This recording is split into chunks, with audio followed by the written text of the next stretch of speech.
Good morning friends, welcome back to my channel. তো দেখো সকাল সকাল চলে আসলাম তোমাদের কাছে। চিকেনটা ফ্রিজ থেকে বার করে নিলাম, নিয়ে দেখি বরফ হয়ে আছে। তো জলের মধ্যে কিছুক্ষণ রেখে দেবো, বরফটা যতক্ষণ না ছাড়ছে। আর দেখো ফ্রিজটা অফ করে এখন ফ্রিজটা পরিষ্কার করে নেব। তো সব কিছু না বার করলে না ঠিক মতন ক্লিন করা যায় না এই গরমের মধ্যে। আর এত কাজ আর ভাল লাগে না। এই ততক্ষণ মাংসের বরফটা ছাড়ুক, ততক্ষণ আমি ফ্রিজটা ভালো করে ক্লিন করে নিই, ব্যাস। তো দেখো আবার ক্লিন করার পরে সব কিছু আবার ঠিকঠাক জায়গায় রেখে ফ্রিজের লাইটটা আবার অন করে দিলাম। আর দেখো এই আমগুলো রাখলাম। তো সকালবেলা আজকে ভাবছি রুটি দিয়ে আম দিয়ে দুধ দিয়ে খাবো। তো আমার খুব ভাল লাগে। এই দেখো দুধ গরম করে নিচ্ছি, ব্রেকফাস্টে তো তোমাদেরকে বললামই। আর দেখো কাঁচা আম তো দেখো কিছু কিছু মানে কিছু কিছু একটু পেকেও গেছে। তো এটাতেই ভাবছি আমের চাটনি করব, জেলি চাটনি যেটা হয়।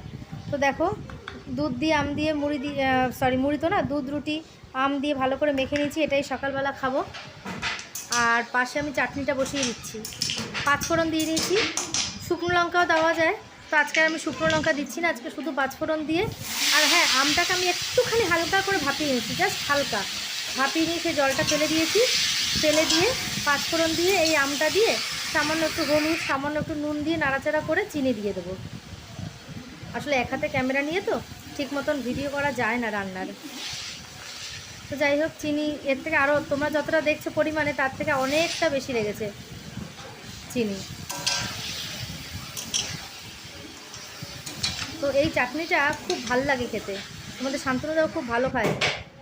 আর চলো আমি ততক্ষণে আগে ব্রেকফাস্টটা করে নিই। সে কখন তোমাদেরকে দেখিয়েছি যে করে মেখে রেখেছি, কিন্তু খাওয়াই হয়নি। আর এটা বুঝতে পারছো, এটা হচ্ছে ভাজা মশলা, যেটা আমি এই চাটনির ওপরে দিয়ে দু চারটে নাড়া দিয়ে নামিয়ে নেবো চাটনিটা, তাহলে গন্ধটা দারুণ বেরোয়। আর দেখো উচ্ছে কুমড়ো কেটে নিয়েছি, আজকে চিকেনের ঝোল হবে, উচ্ছে কুমড়ো ভাজা হবে, আর তো আমের চাটনি হবে, ব্যাস। এই যে মাংসটাও আমি ধুয়ে ঠুয়ে নিয়েছি। রোববার দিন সবার ছুটি থাকে, কিন্তু মেয়েদের কোনো ছুটি থাকে না বলো। ছেলেদের অফিস ছুটি থাকে, বাচ্চাদের স্কুল ছুটি থাকে, কিন্তু মেয়েদের মানে হাউসওয়াইফ যারা, তাদেরকে কাজ করে যেতেই হয়, কি বলো। আর গরমে তো ঘেমে নেই একাকার অবস্থা। তো মাংসটা মেখে ম্যারিনেট করে নিচ্ছি এখন। ম্যারিনেট কি, আজকে আর অনেকক্ষণ মেখে কিছু রাখিনি, জাস্ট সব মশলা দিয়ে আমি একবারে মেখে জাস্ট কিছুক্ষণ রেখে 15-20 মিনিট মতো রেখে আমি চিকেনটা বসিয়ে দেবো। তারপর এর মধ্যে আদা রসুন পেঁয়াজ, তারপরে টক দই, ধনের গুঁড়ো, জিরের গুঁড়ো, নুন, হলুদ, আর আমি এর মিট মশলাও অ্যাড করি। যখন আমি চিকেনটা রান্না করি না, মিট মশলা অ্যাড করি। বেশ রান্না করার পরে গন্ধটা বেশ ভালো বেরোয়, কিছুটা মাটন গন্ধ বেরোয়। তো তোমরা জানি না হয়তো ইউজ করো, বাট যদি কেউ ইউজ না করো না, তো মিট মশলা একবার ইউজ করে দেখো, খুব ভালো লাগে।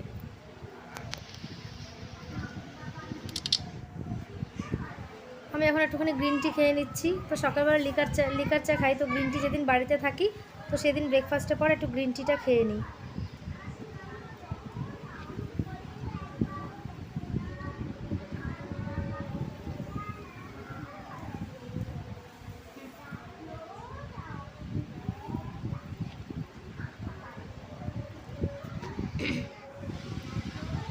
আর এদিকে তো আমি চিকেনটা বসিয়ে দিচ্ছি, এটা নতুন করে শেয়ার করলাম না, কারণ তোমরা তো সবাই জানো। আর এই যে কাশ্মীরি লঙ্কার গুঁড়ো অ্যাড করে দিলাম, বেশ লাল লাল হলে ভালো লাগে চিকেনটা দেখতে। চিকেনের ঝোল মানেই বেশ লাল লাল হবে, আর যেটা স্টু হয় সেটা তো আলাদা। এই দেখো এই তরমুজটা এনেছে, তো এটা এখন কাটবো, কেটে খাবো, কারণ এই গরমকালে তরমুজটা খুব ভালো লাগে খেতে। এই যে জামা কাপড়গুলো দেখছো, এগুলো কাচার যে আমাদের মাসি আসে তাকে দিয়ে কাচাবো, ওই জন্য সব আমি টাল করে রেখেছি। আজকে আসলো না, তো কালকে আসবে বলেছে, কালকে কাচাবো। চিকেনটা মোটামুটি কষে এসছে, এখন সাইড থেকে যখন তেল ছেড়ে দেবে আমি জল ঢেলে দেবো। তো দেখো আমার চিকেনের লাল লাল ঝোল রেডি।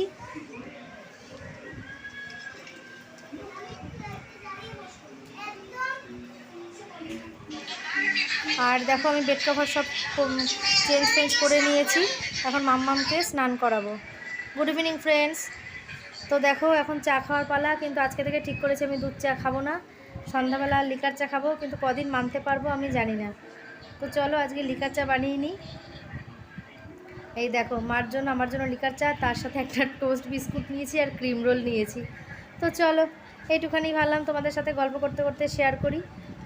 তো চলো তোমরা সবাই ভালো থেকো, সুস্থ থেকো আর অল টাইম স্মাইল।